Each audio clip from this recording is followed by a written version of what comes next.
बारिश का मौसम है। गांव में जोर से बारिश हो रही है।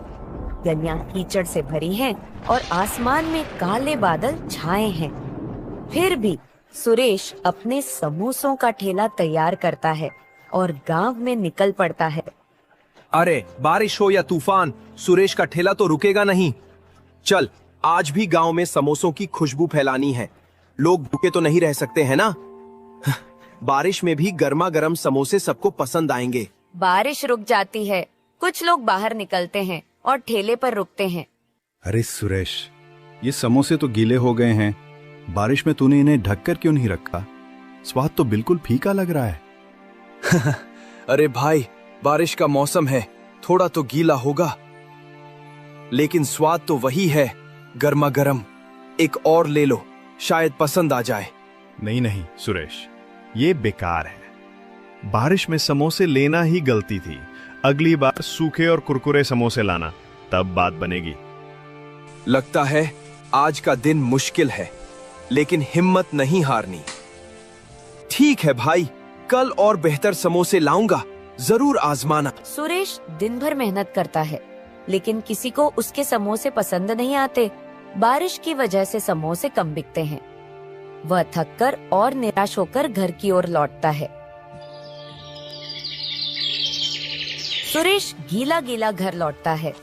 उसका कपड़ा बारिश से भीगा हुआ है और चेहरा थकान और निराशा से भरा है।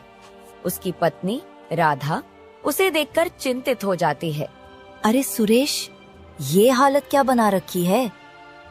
फिर बारिश में भीगते हुए ठेला लगाने गए थे। चेहरा तो बता रहा है कि आज कुछ ठीक नहीं हुआ। समोसे बिके कि नहीं? हाँ राधा, क्या बताऊं, बारिश ने सारा खेल बिगाड़ दिया।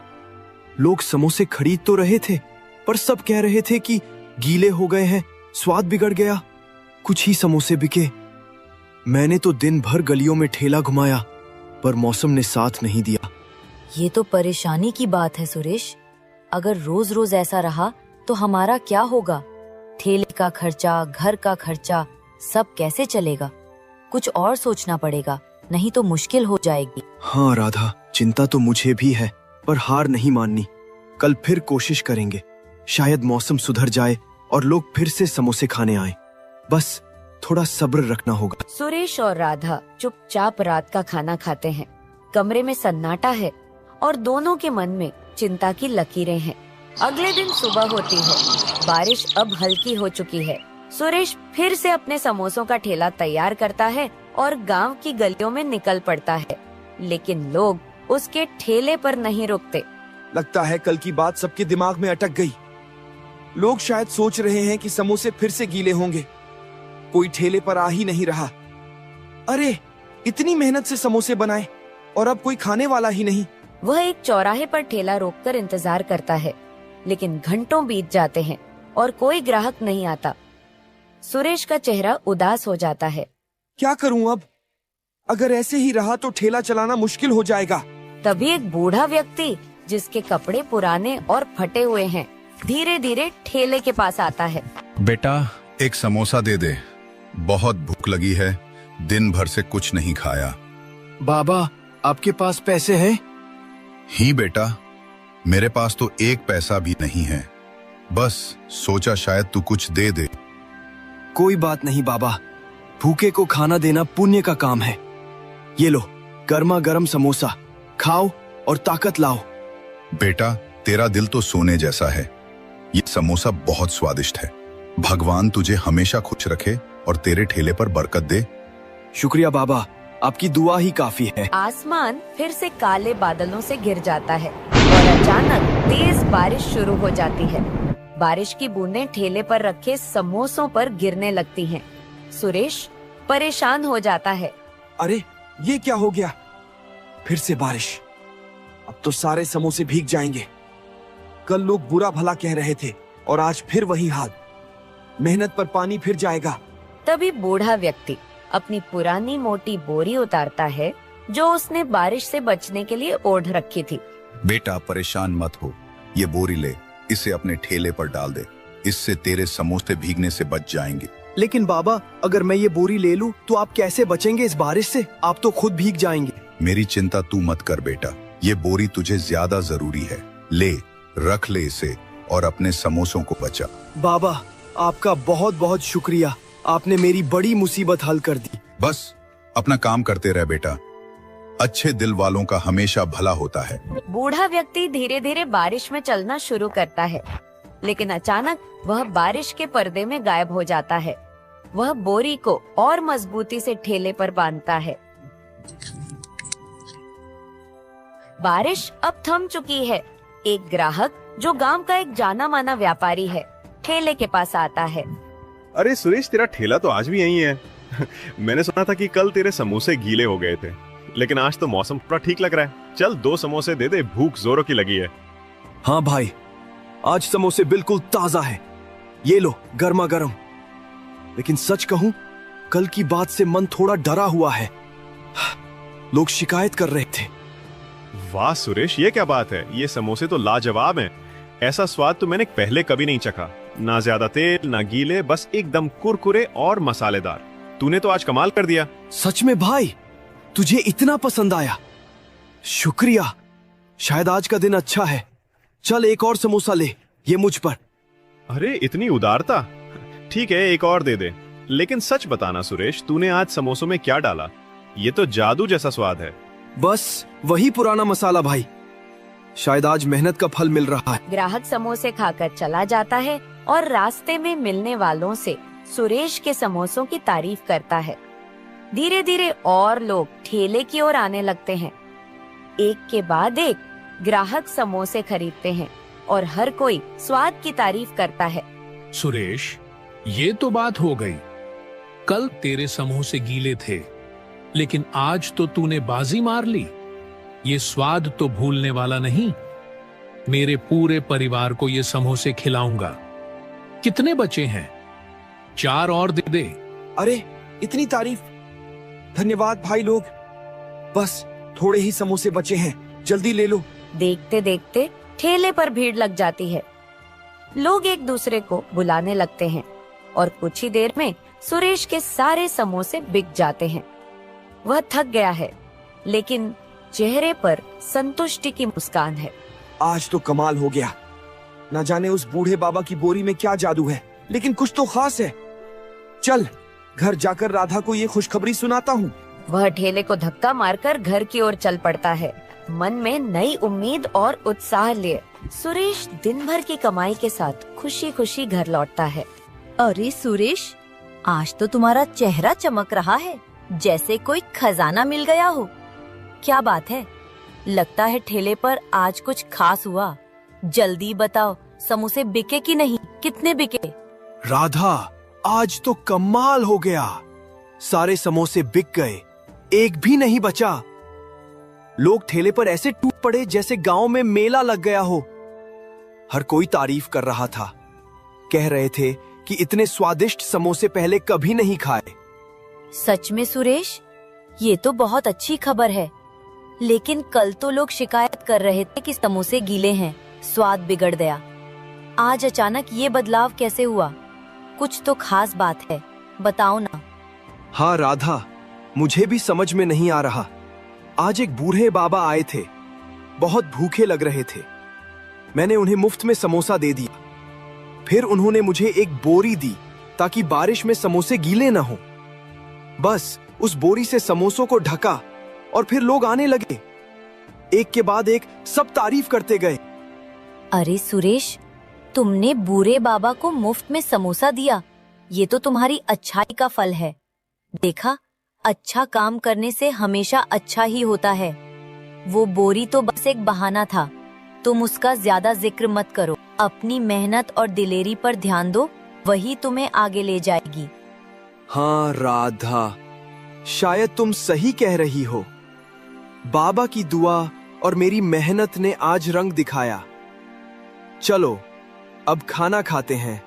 आज का दिन तो यादगार रहा। हाँ, और कल भी ऐसे ही मेहनत करना सुरेश। मुझे यकीन है तुम्हारा ठेला अब रोज ऐसे ही चमकेगा। सुरेश और राधा खुशी से खाना खाते हैं। घर में उदासी की जगह अब हंसी और उम्मीद का माहौल है। कुछ दिन बाद बारिश का मौसम फिर से लौट आता है। सुरेश अपने ठेले को तैयार करता है। वह बाजार से एक चमकीली छतरी खरीद लाता है और उसे ठेले पर मजबूती से लगाता है। वह ठेले को धक्का मारकर गांव की गलियों में निकल पड़ता है। उसका जोश देखकर कुछ लोग ठेले की ओर आकर्षित होते हैं, लेकिन समोसे खाने के बाद उनकी प्रतिक्रिया पहले जैसी नहीं होती। अरे सुरेश, ये क्या बात है? ये समोसे तो पहले जैसे स्वादिष्ट नहीं है। पहले तो तेरे समोसे खाते ही मन खुश हो जाता था, ऐसा जादुई स्वाद था। आज कुछ कमी सी लग रही है। तूने मसाला तो वही डाला ना? अरे भाई, मैंने तो वही पुराना मसाला डाला है जो हमेशा डालता हूँ। तेल भी ताजा, आटा भी वही। ये नई छतरी लगाई है ताकि समोसे गीले ना हो। फिर भी समझ नहीं आ रहा, तुम्हें स्वाद में क्या कमी लगी? पता नहीं सुरेश, लेकिन वो पुराना जादू आज नहीं है। शायद बारिश का असर है या कुछ और। अगली बार पहले जैसे समोसे लाना, तभी आएंगे। सुरेश, ये तो निराशा हो गई। मैं तो सुना था कि तेरे समोसे अब पूरे गांव में मशहूर हो गए हैं, लेकिन आज तो ये बस ठीक ठाक है। पहले तो एक समोसा खाने के बाद दूसरा मांगने का मन करता था, आज क्या हो गया? अरे भाई, मुझे भी समझ नहीं आ रहा। मैंने तो सारी मेहनत की, वही मसाले, वही तरीका। शायद बारिश की वजह से कुछ गड़बड़ हो गई।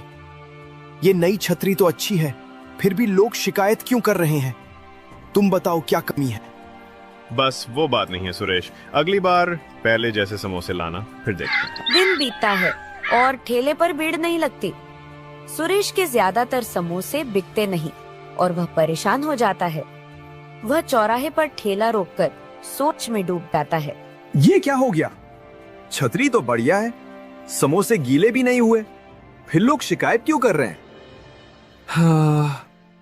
पिछले कई दिन सब कुछ ठीक चल रहा था, लोग तारीफ कर रहे थे।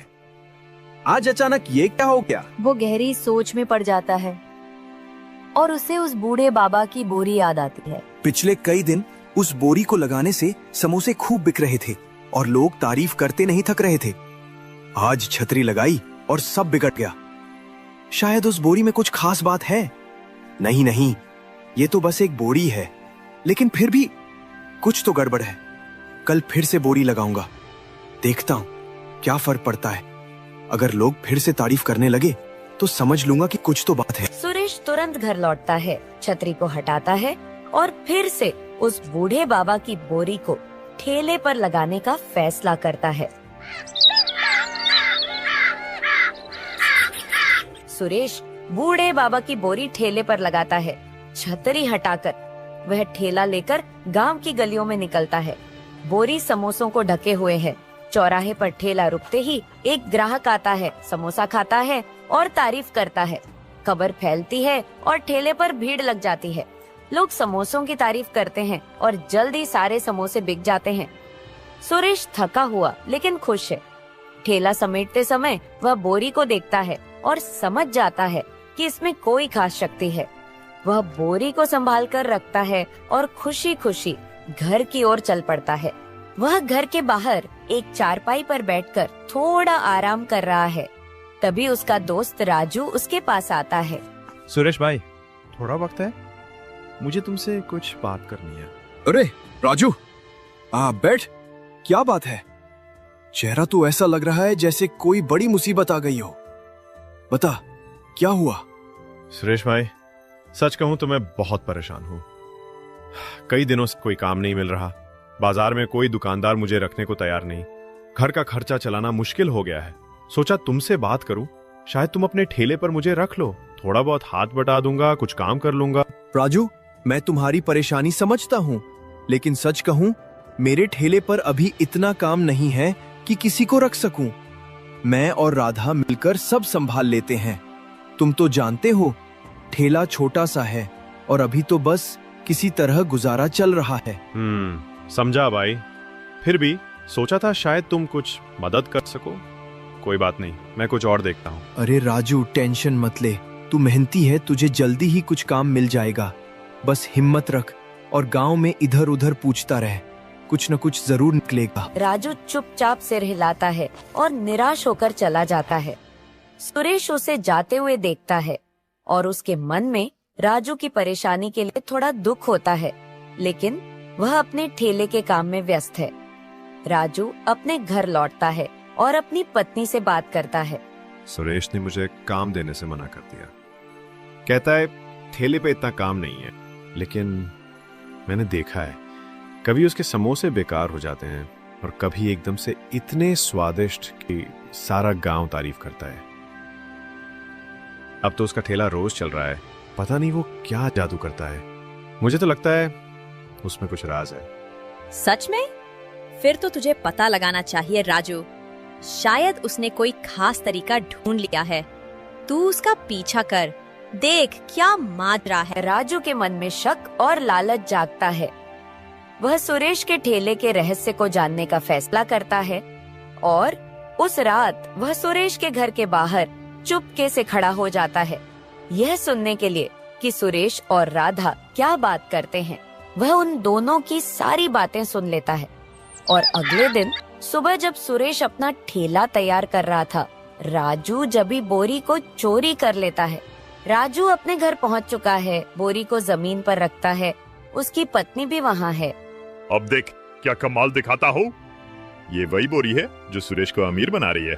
बोरी बोरी आटा निकाल। कोई जवाब नहीं आता, बोरी शांत पड़ी है।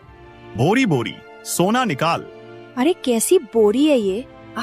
कुछ भी तो नहीं कर रही, एक पत्थर तक नहीं निकाल सकती। सोना तो दूर की बात। तभी बोरी से ढेर सारे पत्थर निकलते हैं और दोनों पर गिर जाते हैं।